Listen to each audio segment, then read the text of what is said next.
Être parent et ultra sensible. Comment faire de ses émotions une force pour s'épanouir en famille?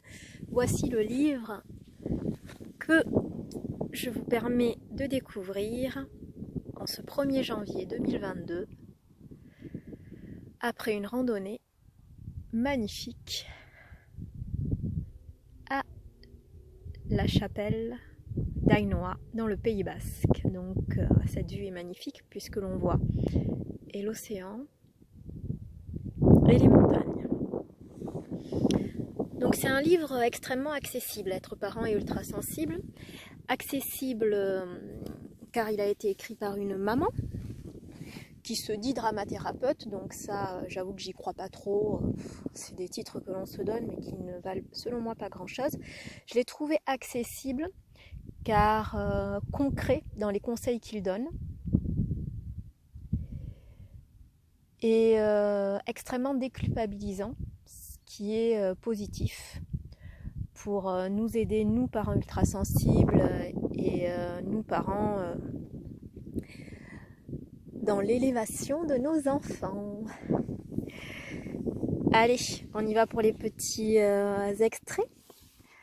On nous propose de ménager des moments avec des faibles stimuli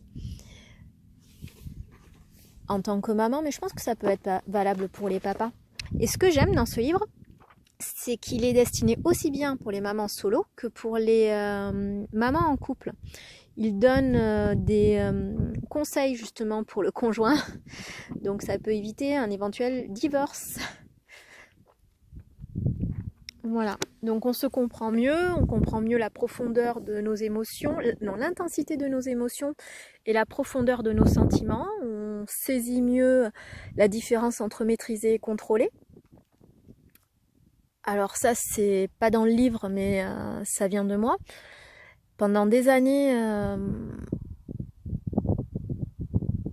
et encore aujourd'hui, je tentais d'être ultra contrôlante, alors que non. Quand on est contrôlant ou quand on tente de contrôler, on ne maîtrise absolument rien. Maîtriser, c'est arriver à avoir du recul, être dans la métavision et permettre justement d'agir et non pas réagir en fonction des besoins.